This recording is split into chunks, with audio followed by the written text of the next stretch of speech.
From waterfalls to rocket exhaust, from smoke to explosions, particle systems have an incredibly wide range of use in a 3D animation production. Maya particles give you the ability to create an infinite array of particle effects.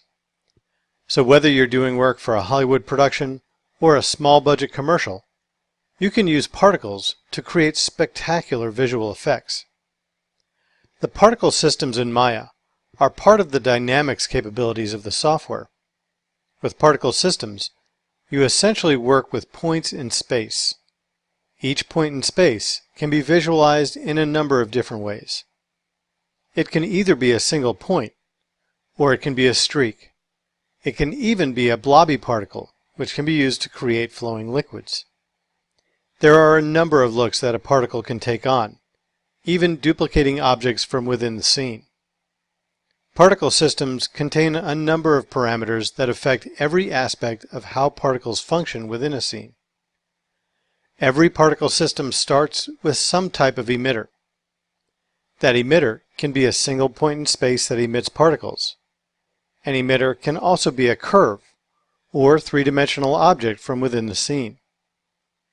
An emitter is set up to tell Maya where to emit particles from. For instance, that's what we're going to be doing in this lesson. We're going to be using a NURBS curve as the emitter in order to create a particle waterfall. By using a curve instead of the default point emitter, we are able to control where the particles begin their life. This allows us to create much more visually complex particle systems. Another very important part of working with particles in Maya is the use of what are called forces. A force is a special object type that can be used to affect the motion of dynamic objects in Maya. In this case, a force is used to affect the motion of each particle in a particle system. A very simple force is the force of gravity. When you put gravity in a scene and connect it to a particle system, it will cause the particles in that system to fall based on gravitational forces being applied to them.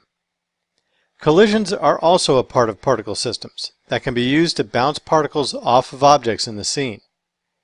Now, that's not the only use for collisions, but it is the most practical and probably the most common usage. As you get into more advanced particle generation, collisions can be used to trigger other events. For instance, if we have a single water droplet hit a surface, we can use the collision event to trigger that droplet to split into multiple droplets.